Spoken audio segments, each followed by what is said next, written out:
Bueno, desde luego, primero y antes que nada, tengo que agradecer la invitación de la maestra Tere Osejo. Estar aquí igualmente es un privilegio, como lo dijo el arquitecto Salvador Aceves, compartirles parte de la experiencia que hemos tenido aquí, de las ideas que están detrás del trabajo que hemos desarrollado en nuestro estudio.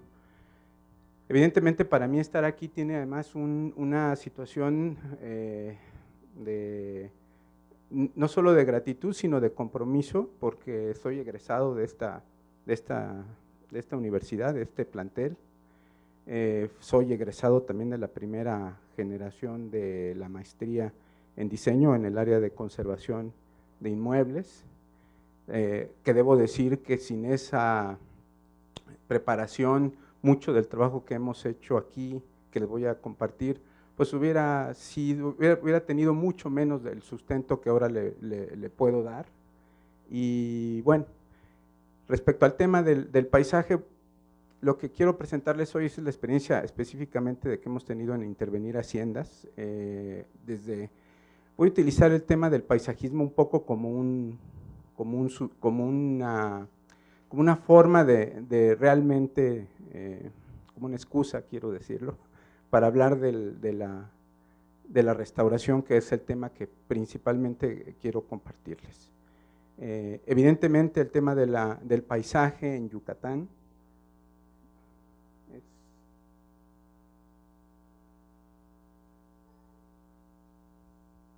este es el que va para adelante.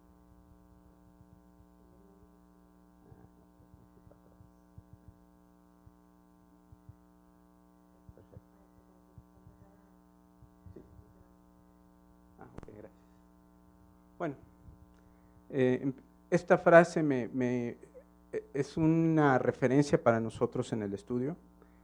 La realidad no es lo que vemos, sino lo que descubrimos, como dice Octavio Paz.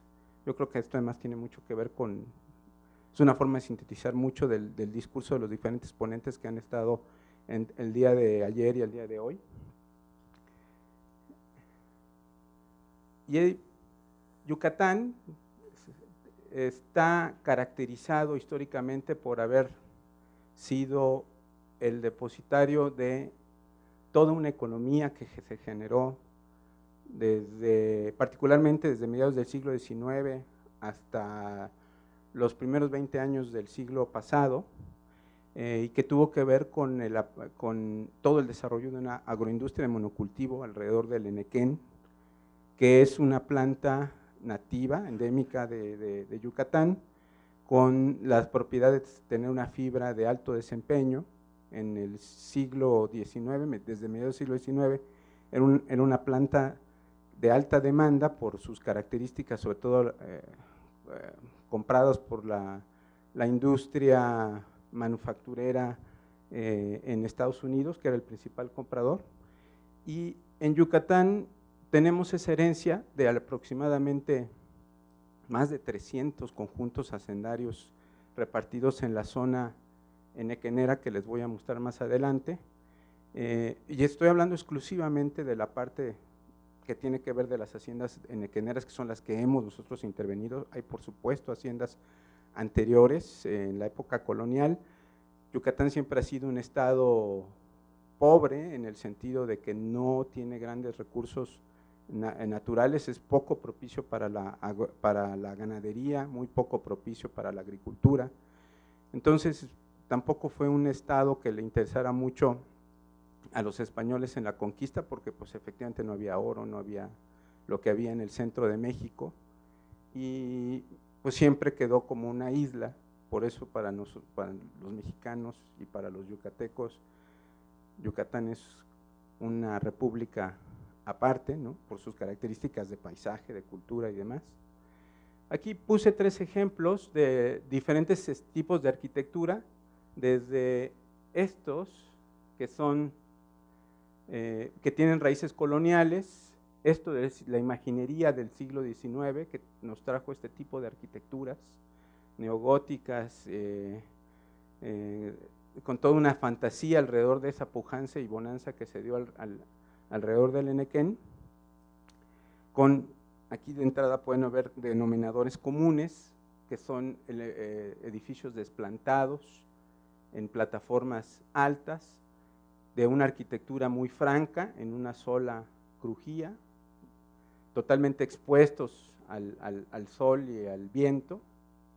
Y aquí pues un ejemplo de las intervenciones que hemos hecho. Esta es una hacienda colonial, pero que básicamente tuvo también una retransformación y adaptación para la producción del enequén en el siglo XIX, y que esto es lo que nos queda del fin del enequén, que entre otras razones pues tuvo que ver con razones de competencia. El enequén dejó de ser, el enequén de Yucatán dejó de ser un material competitivo porque se empezó a producir en otras partes del mundo, especialmente los alemanes lo tomaron, lo llevaron a Tanzania y a Brasil, produjeron híbridos, es como lo que platicaba Saúl, de que es un agave que para empezar a producir requiere 7 años para tener su primer corte y tiene una vida útil de otros entre 7 y 10 años más,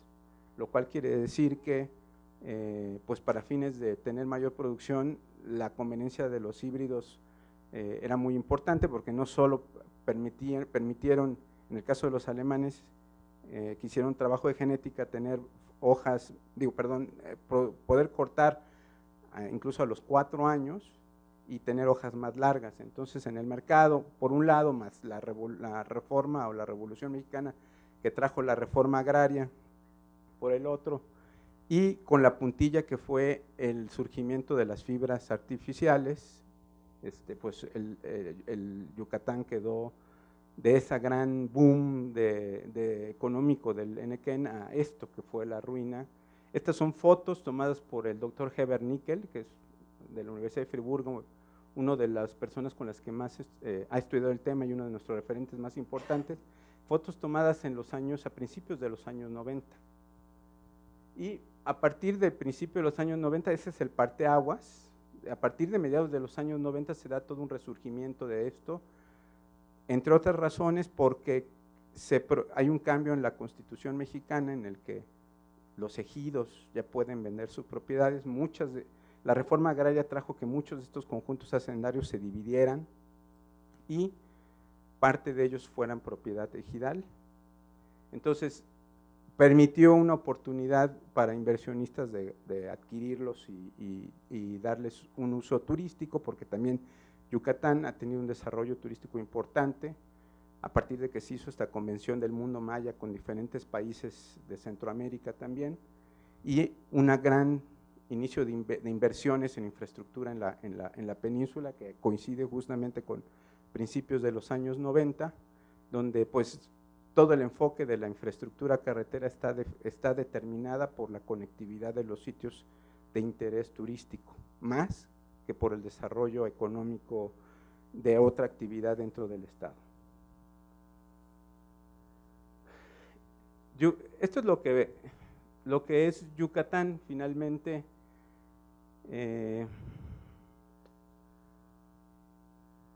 Es árido, selva baja caducifolia, una capa de tierra muy delgada.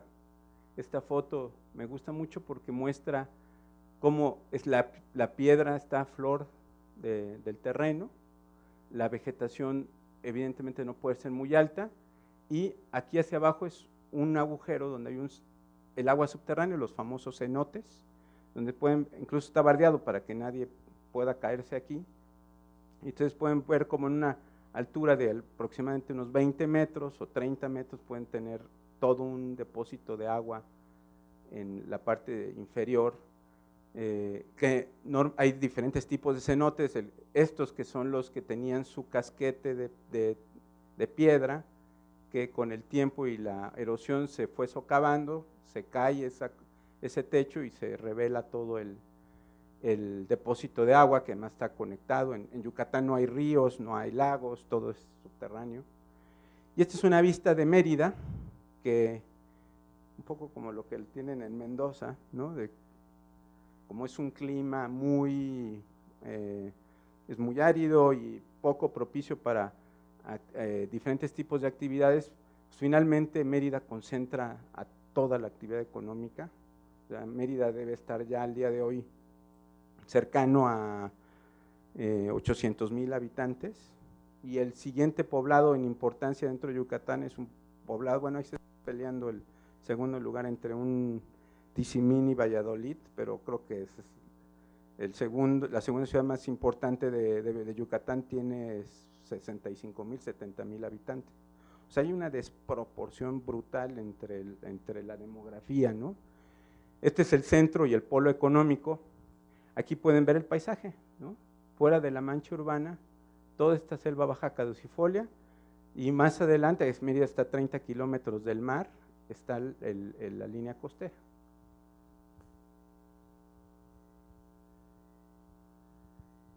Aquí ejemplos de cómo estas haciendas fueron entes productivos de gran importancia, que llevaron al desarrollo de una infraestructura también muy importante en su época.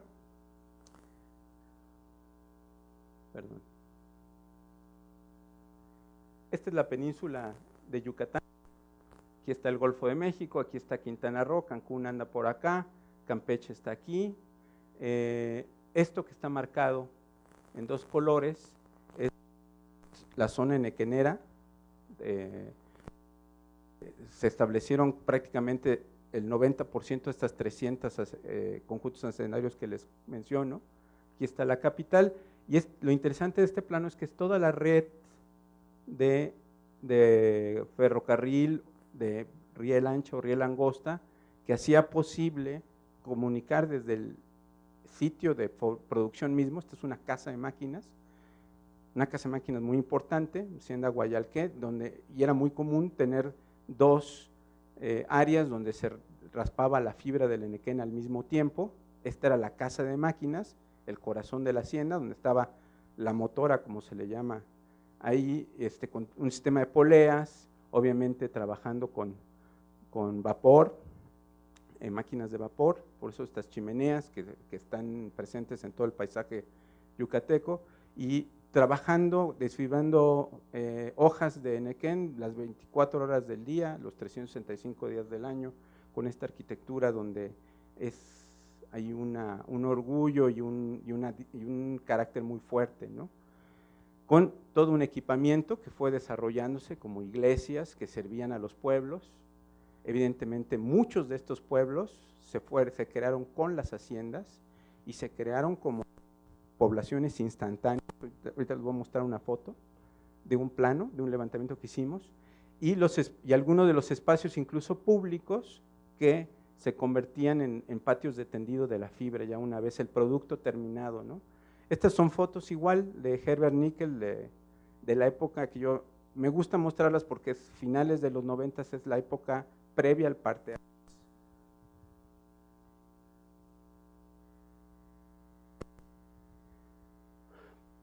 Para sostener una agroindustria de monocultivo cuyo base de negocio era el volumen, pues hubo evidentemente una afectación tremenda al paisaje de la península. Toda esa zona que vieron en el plano que mostré hace un momento es una zona que prácticamente quedó devastada porque evidentemente había que preparar los campos para la siembra del enequén.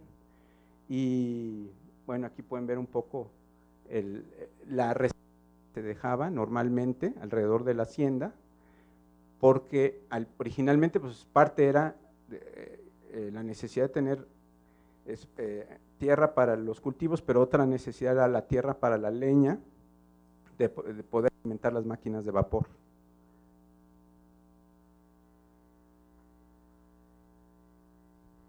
Aquí más ejemplos del paisaje enequenero. Esta es una foto más antigua, de cómo se hacían los campos. Esta es una foto reciente también, de la época en que todavía se producía enequén. Al día de hoy prácticamente esa actividad ha desaparecido en un 90-95%. Vean cómo se desfibra la hoja y se transforma en la fibra del enequén.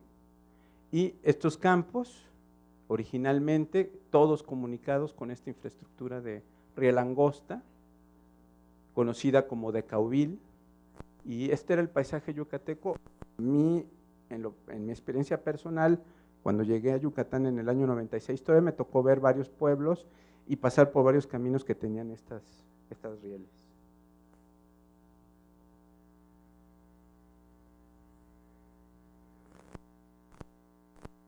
Un poco la historia de las haciendas en Yucatán. Empiezan con las llamadas estancias ganaderas, que abarcan este periodo del siglo XVI, siglo XVIII.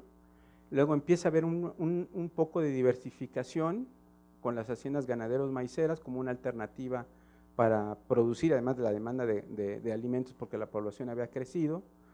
Hay una hacienda mixta o de transición que es muy interesante, que es traslapa incluso con la época del auge del Enequén, que es de 1860, que las haciendas no solo son ganaderos y maiceras, sino también tienen labores de apicultura e incluso producción de azúcar. Y finalmente la hacienda enequenera, que tiene todo este lapso de 90 años en el que fue muy próspera. Aquí hay un ejemplo prototípico de una hacienda enequenera,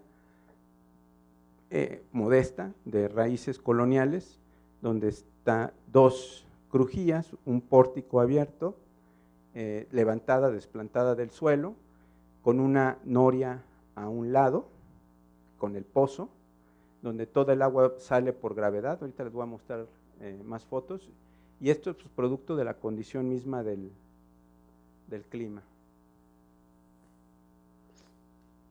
Del año 96 al 2000 tuvimos la oportunidad de intervenir en aproximadamente 7 haciendas enequeneras, 6 de ellas en Yucatán, una de ellas en Campeche. Este proyecto arrancó desde cero. Los tenían claro que querían comprar estas haciendas. Al final compraron, por la situación misma de que en esa época era todo económico y no había una valorización de este patrimonio. Ellos lograron comprar muchas haciendas, de por lo menos más de 50. Y nosotros trabajamos específicamente en algunas de ellas para convertirlas en hoteles inspirados en esta idea del concepto del parador en España. Y pues todos sabíamos que había que hacerlo, pero nadie sabía cómo lo íbamos a hacer. Entonces, en el año 96 realmente nos convertimos en pioneros en este tipo de trabajo, porque los ejemplos anteriores que había en Yucatán, pues no eran ejemplos que hubieran estado desarrollados a partir de alguna metodología. La metodología que nosotros establecimos aquí tiene mucho que ver con lo que aprendí en esta institución, con esta visión y postura de restaurador, que sin embargo, debo decirlo y coincido totalmente con el arquitecto Salvador Aceves, sí, hay lo de restaurador no nos ha dejado, no nos ha dejado hacer un lado nuestra visión como diseñadores. Incluso al día de hoy, en lo personal, en el estudio, nos asumimos más como un estudio de diseño antes que como un estudio de arquitectura. Porque el diseño nos permite tener una visión más amplia que la arquitectura misma, en el sentido de que vemos cualquier espacio construido, cualquier edificio como un producto que tiene sus características particulares, sus propios sistemas que lo componen, pero sobre todo es un producto que tiene una valorización dada por sus antecedentes, que tiene una proyección en el tiempo y que además está que estuvo en un contexto cultural antes y que está ahora en un contexto cultural nuevo. Entonces esto nos pone a nosotros en una lista de puntos que tenemos que cubrir, y que cada vez que hacemos un nuevo trabajo nos damos cuenta que esa lista se va ampliando y se va ampliando con la experiencia. Este es un ejemplo de hacienda, una de las haciendas que intervenimos, que es la Hacienda Santa Rosa. Este es un un arreglo, una disposición típica de un conjunto hacendario donde está muy claro los elementos de la casa principal, que es la casa donde vivía el hacendado o su representante, porque recordemos que aquí en Yucatán, con 300 haciendas concentradas en alrededor de 30 a 35 familias, pues evidentemente, originalmente 30 a 35 familias, pues evidentemente un hacendado era dueño de más de una hacienda, y bueno, sus familias. Entonces, normalmente el programa es una casa principal,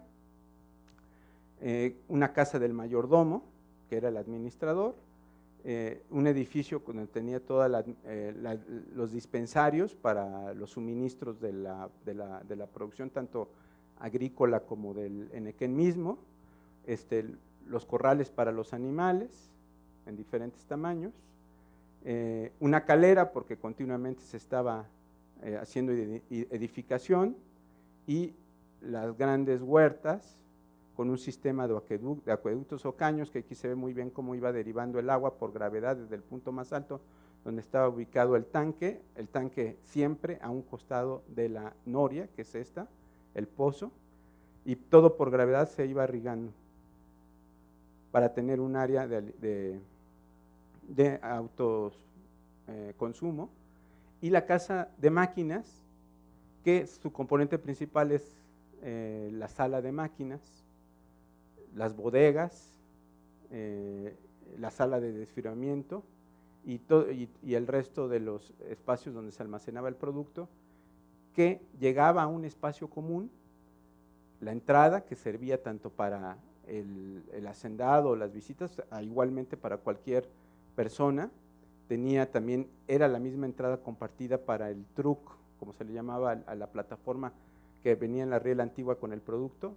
Se tiraba en el patio principal y salía por este lado, igual por riel de Cauville hacia las estaciones de tren que ya llevaban todo a Progreso, a Mérida, y de ahí a Progreso, y de ahí a Exportación.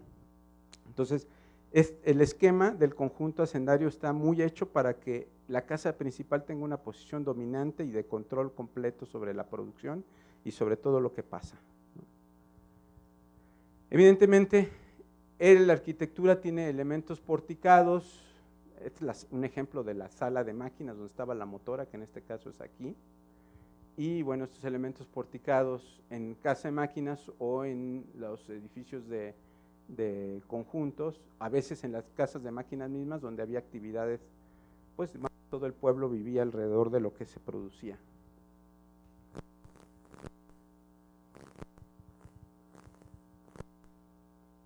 Las haciendas en Yucatán, al ser producto de una agroindustria de monocultivo, pues evidentemente requerían entre el mayor número posible de tierra, y en muchas ocasiones muchas de las haciendas llegaron en su territorio a incluir poblados fundacionales mayas originales, como el caso de Abalá. Este es un plano de 1906 que conseguimos en el archivo de Mérida. Aquí se pueden ver un poco los planteles, los enequenales, lo demás se asume que es monte, las comunicaciones con riel y el pueblo, que es parte de los terrenos de la hacienda. Y en el caso de Temozón, que es la otra de las haciendas que intervenimos, de hecho la primera hacienda que intervenimos en el año 96, nos dimos cuenta inmediatamente a partir de estudiar no solo la arquitectura, sino su contexto social y su contexto de la época. Nos dimos cuenta que las haciendas habían desarrollado poblados y, como en el caso de Temozón, son planeados junto con el nacimiento de la hacienda, con toda una serie de infraestructuras como el cementerio, un cenote, que queda como un espacio público, una serie de pozos para que dispuestos no recuerdo si cada 2 cuadras, que cada cuadra es aproximadamente, son cuadras de 5 mecates, o sea, 100 metros más o menos. Cada 2 cuadras hay un pozo para que la gente vaya y tome agua. y obviamente una tipología de casas que el mismo hacendado fue construyendo en una especie de acto donde no solo estaban los acasillados que vivían dentro de la hacienda, sino todos los trabajadores que finalmente en esta idea de paternalista o de cacicazgo, pues dependían completamente del patrón, ¿no? Aquí se ven otras imágenes.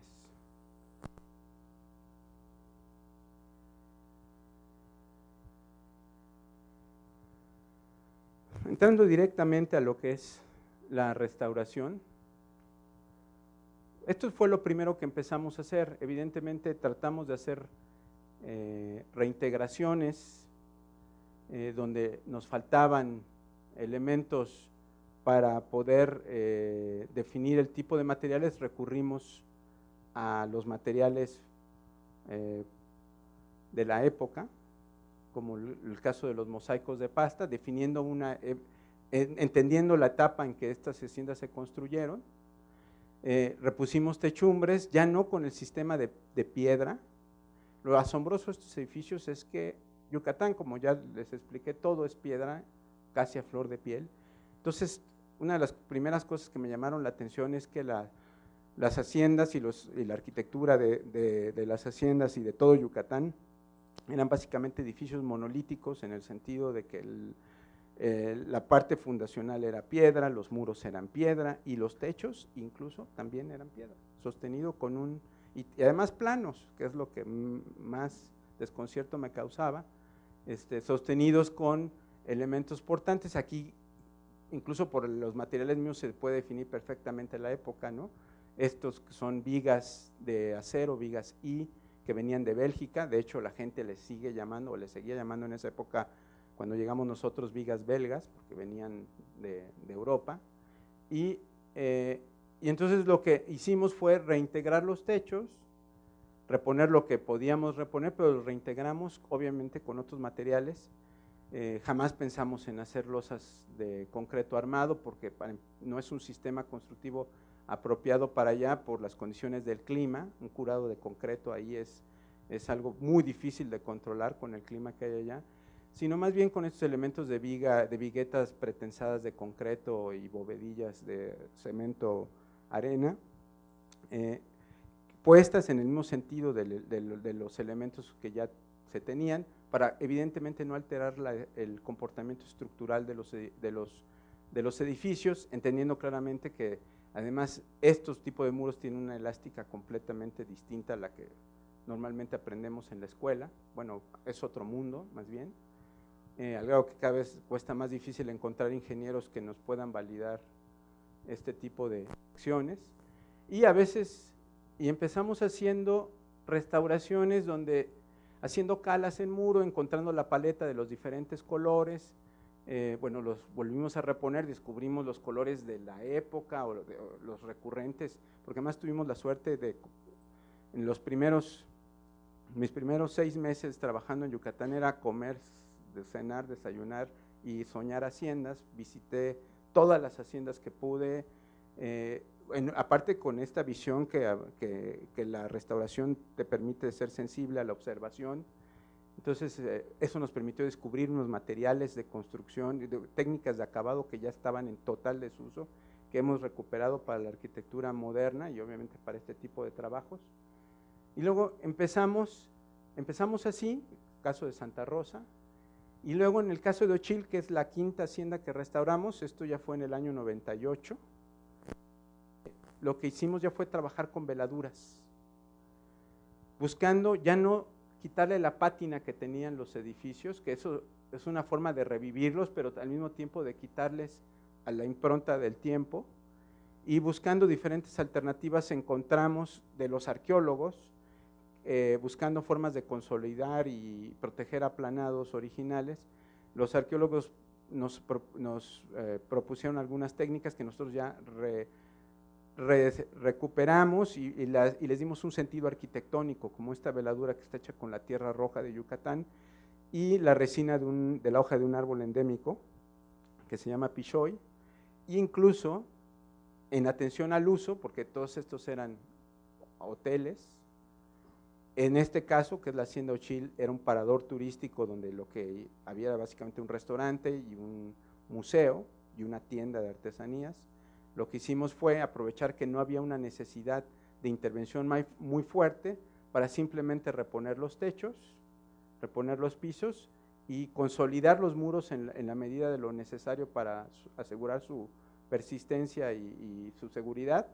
Y toda esta veladura de cancap, que es de un color rojo, que además lo pedimos traer de una zona de Yucatán donde especialmente el color rojo es muy particular, y hicimos este tipo de espacio. En este caso es la idea del pequeño museo que diseñamos para este espacio.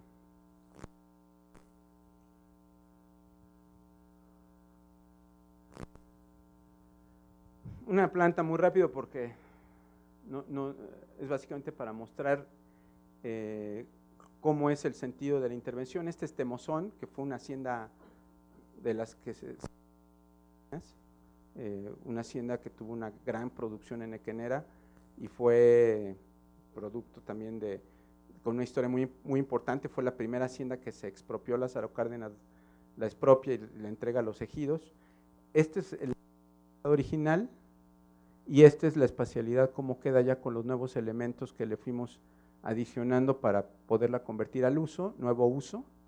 Se puede ver claramente cómo estamos prácticamente dejando intocado los espacios principales en jerarquía, cómo estamos reconstruyendo algunas crujías y aprovechar para hacer el mínimo de divisiones, y cuando hacemos las divisiones lo hacemos evidentemente con un material distinto y buscando que la proporción del original se escale, y agregándole elementos nuevos del programa como esta alberca que era fundamental, cuyas medidas y proporciones tienen que ver con la sala de máquinas original y con este espacio que era la explanada de maniobras, que tenía 80 metros por 120 metros, estamos hablando de una escala tremenda.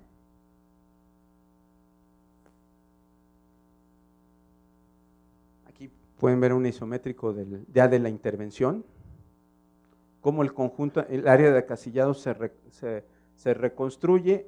Había esta construcción aquí, esto estaba destruido, lo reconformamos con diferentes materiales, construimos estas que tienen elementos simplificados de construcción. Muy importante decirlo, nosotros empezamos haciendo este trabajo con mucho respeto en el edificio, al mismo tiempo teniendo muy claro, por la misma formación de restauradores, que teníamos que dejar diferenciado el momento de la intervención que estábamos haciendo y buscando conservar lo máximo posible los elementos en buen estado. Llegamos a soluciones como de este tipo, donde hay un muro que hicimos nuevo para dividir un espacio que era más grande, dejamos el piso intocado, este piso es original. A este muro nuevo lo que hicimos fue poner un rodapié para poderlo justificar contra los muros originales antiguos. En ese rodapié nosotros hacemos un paso de instalaciones. Atrás de este muro hay una tina y una regadera que viene desde arriba, y los dos lavabos, todo hecho con materiales de la región, utilizando la mano de obra local, pero también con esto logramos que todo el paso de instalaciones, y que es la acción de intervención más traumática para un edificio, pudiera ser librada de tal forma que incluso no tuviéramos ni que ranurar aplanados originales, cuando estaban en buen estado, evidentemente.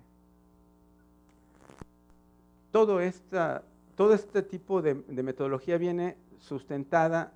Hicimos una revisión que para la experiencia de la maestría, hicimos toda una revisión de las diferentes visiones de restauración, teorías y posturas, para poder llegar a este tipo de soluciones.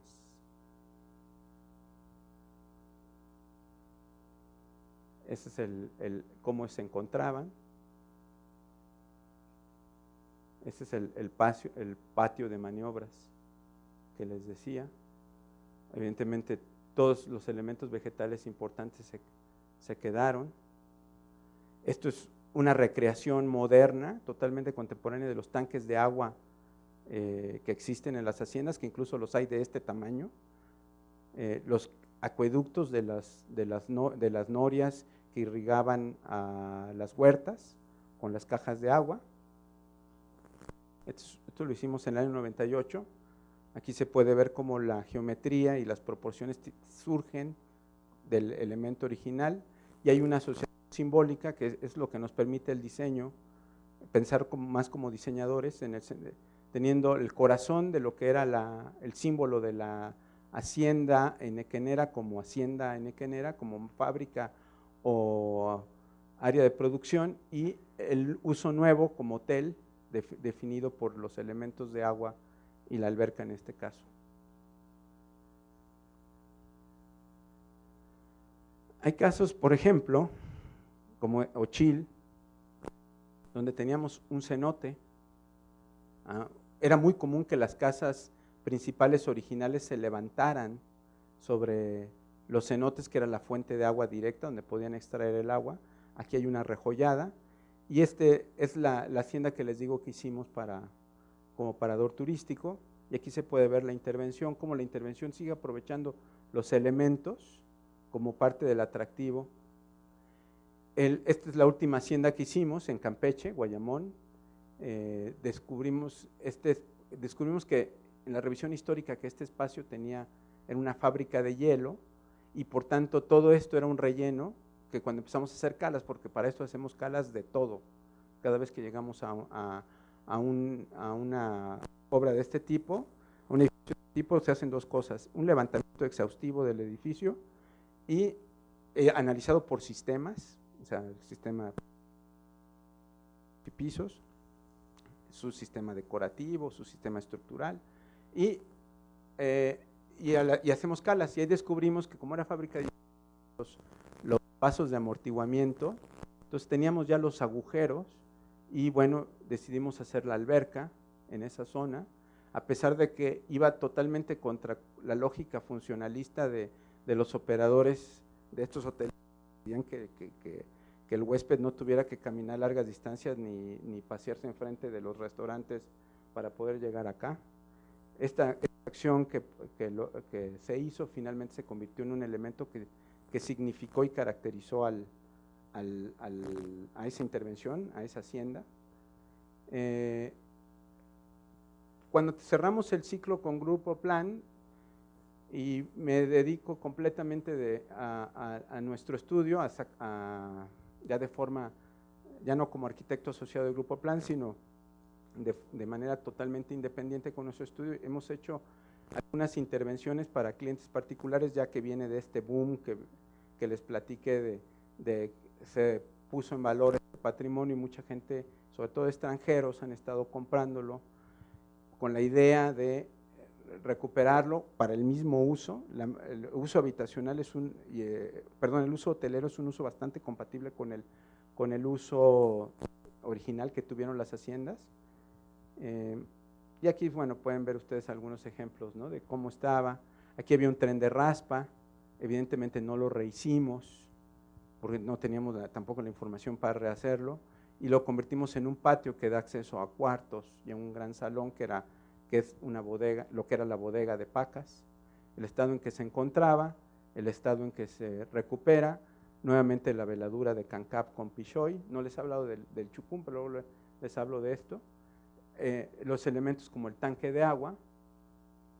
Esto que se ve aquí es producto de calas, que pedí que se descubrieran los elementos, y aparecieron estas piedras labradas que son típicas de pirámide.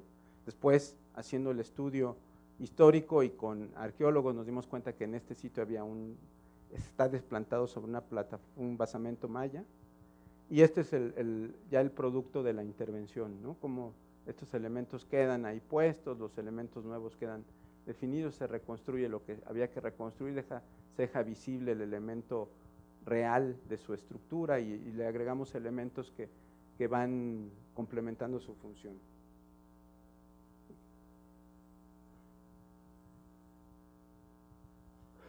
Wow, esto no se ve muy bien. Es Petac, es la casa de máquinas. Ahí está el salón que les decía. Los restos de la maquinaria, pues los resignificamos. algunos los pusimos ahí para señalar el uso que tenía este espacio. Este es el techo original. Hicimos algunas incisiones como esta ranura de luz, porque el problema de estos edificios antiguos que son muy oscuros es refuncionalizamos las puertas originales para poderles agregar elementos de vidrio y poder climatizar todo el espacio. La pátina de los muros, lo único que hicimos fue encuadrarla con marcos de madera y ya teníamos nuestras obras de arte originales propias del lugar. Los pisos son nuevos, totalmente rediseñados bajo la lógica del material de la época, pero con un rediseño, una recreación de lo que era el original. Aquí lo pueden ver en uno de los cuartos de la habitación misma, y con la misma operación de tener muros, elementos arquitectónicos sueltos que lo que hacen es alimentar las instalaciones, lo mismo acá. Y en el tratamiento de los elementos exteriores, pues un trabajo de restauración exclusivamente donde es necesario. Nosotros normalmente clasificamos la intervención en 4 diferentes tipos de obra y eso ayuda mucho a armar los presupuestos, pero sobre todo a tomar las decisiones de proyecto, de tener muy claro lo que verdaderamente consolidación, lo que tiene que ser reintegración, lo que tiene que ser integración nueva, que tiene que ser liberación. Son básicamente esos los tipos de obra. Este es otro ejemplo, se llama la hacienda Sacchich. Bueno, en la anterior seguimos trabajando a la fecha, porque hicimos un plan maestro, un poco como esto, donde se han definido diferentes fases y acciones. Este es Sacchich, que es una hacienda que solo, en este asunto de que se fragmentaron los conjuntos hacendarios, solo intervenimos la casa de máquinas, porque la casa de máquinas es una propiedad diferente a la casa principal. Y definimos diferentes etapas. Aquí está el tanque, aquí está la casa de máquinas con la sala de máquinas, con la motora aquí, las desfibradoras acá. Aquí lo pueden ver. El tanque de agua, la chimenea, perdón, esta es la chimenea, otro depósito de agua. Hicimos un plan maestro para poder construir una obra contemporánea en el patio de tendido de la fibra. Estos eran áreas de plantío. Aquí pueden ver la arquitectura. Aquí se ve el estado anterior y la intervención con unos elementos nuevos de agua que tienen que ver con la lógica del clima y el paisaje, y poder acceder a los techos para poder tener las visuales, las perspectivas, el mismo efecto de las pirámides, que por eso hacían pirámides los mayas, para poder cambiar la escala del universo desde esta vista muy cerrada que impide la selva baja caducifolia a una perspectiva totalmente libre, aprovechando la altura de estos espacios, que es de 9 metros, poder llegar a tener visuales importantes.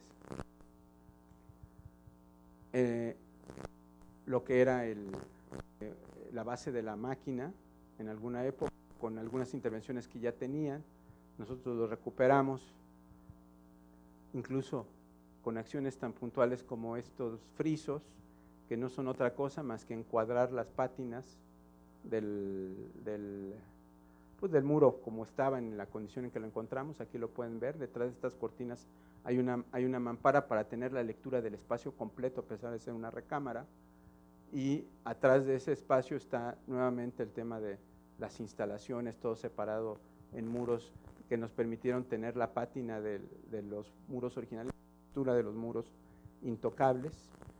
Las partes interiores, nuevamente todo lo que es nuevo aparece claramente con una lógica de geometría distinta, a pesar de que los materiales son los que ya están probados, no solo que son de la época, sino los que están probados que son aptos y buenos para el clima, ¿no?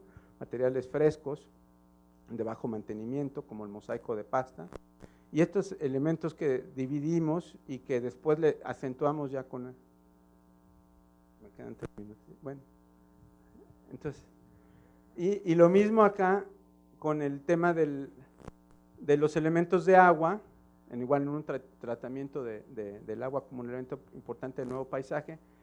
Estos muros que son cajas de módulos yo les llamo las albarradas, porque Yucatán está lleno de albarradas, de muros estos de piedra, o creo que les llaman, recuerdo cómo el nombre que tiene en el centro de México, y los hicimos porque son movibles. Este muro antes era de este lado, cuando le crece se compra esta propiedad, lo podemos mover y reconfigurar el espacio, bajo esa lógica se hicieron. Igual el tren de raspa, como se recupera lo estrictamente necesario.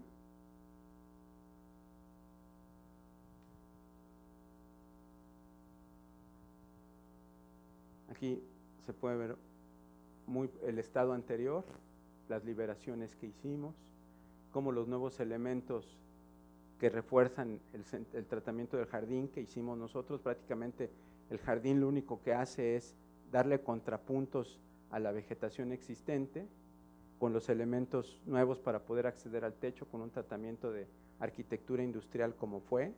Aquí se ve el arco para la entrada al patio de raspa.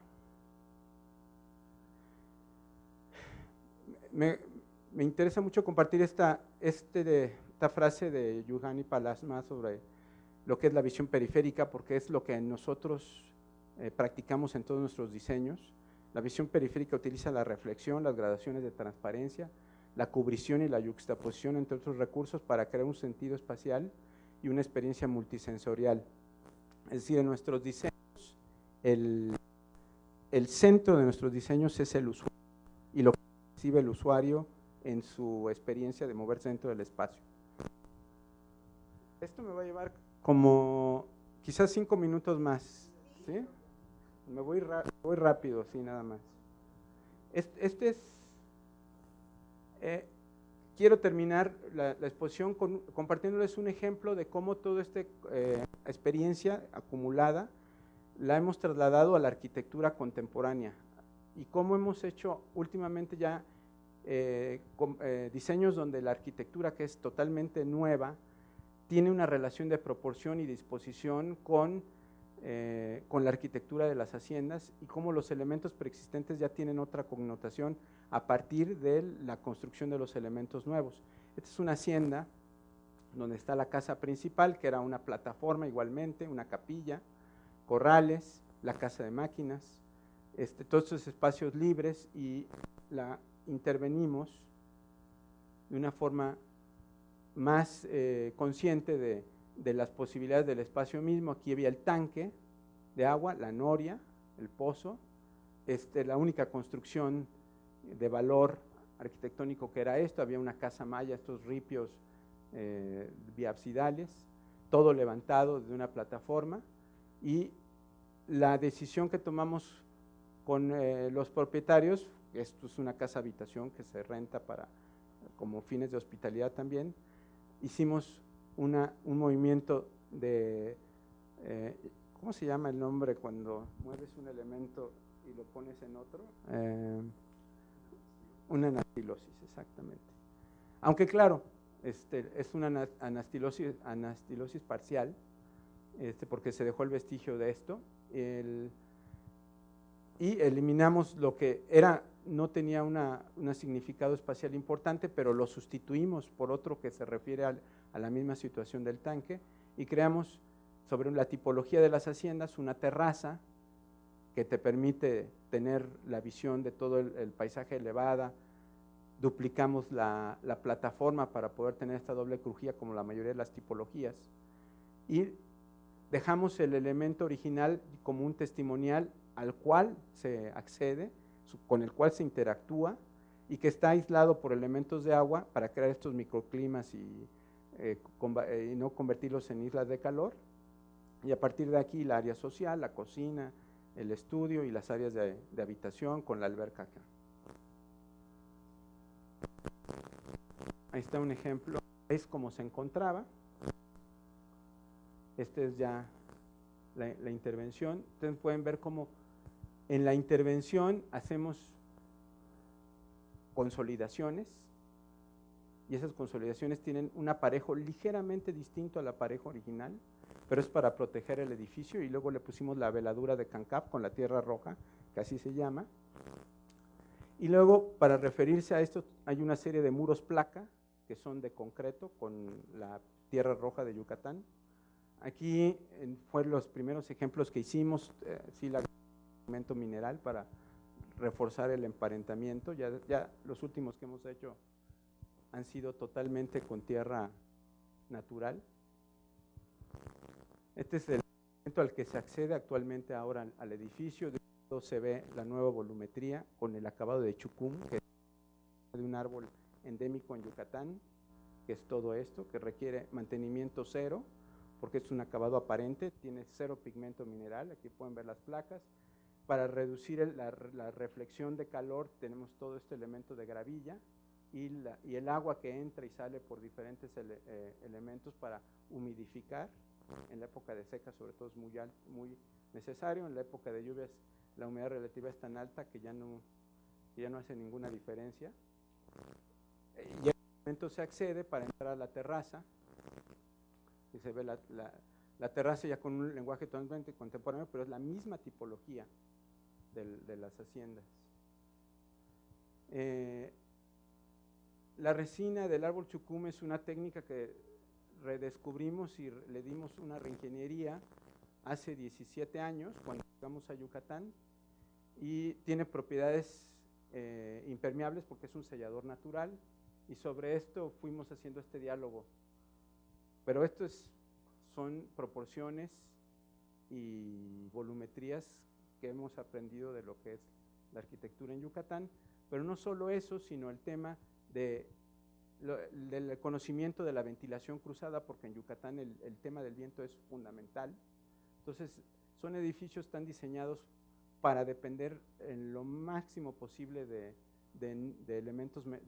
no depender de elementos mecánicos, como las recámaras, con puertas que se ocultan, o este que es un túnel de viento, que recoge todo el aire dominante del oriente y va haciendo succiones a los otros espacios. Realmente ha sido muy eficiente.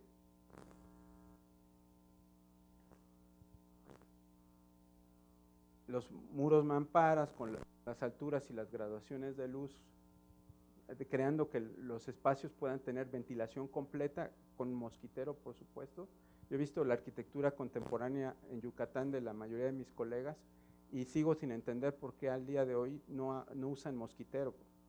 Lo que me dicen es que se ve muy feo. Está un poco de la volumetría en su relación. Como en Yucatán todo el agua está subterránea, es muy fácil poder tener este tipo de jardines, porque es excavar con la tecnología actual que hay, se pone una bomba sumergible y se pueden mantener estos jardines, y evidentemente toda la vegetación local con contrapuntos nuevos, que es parte de la intervención en paisajismo. Y esa es un poco la idea de la volumetría con este árbol, el pitch, que ya nos había dicho, bueno, que conocen ustedes muy bien, Saúl. Y bueno, eso es rápidamente un ejemplo de lo que hemos hecho ahí. Muchas gracias por su atención.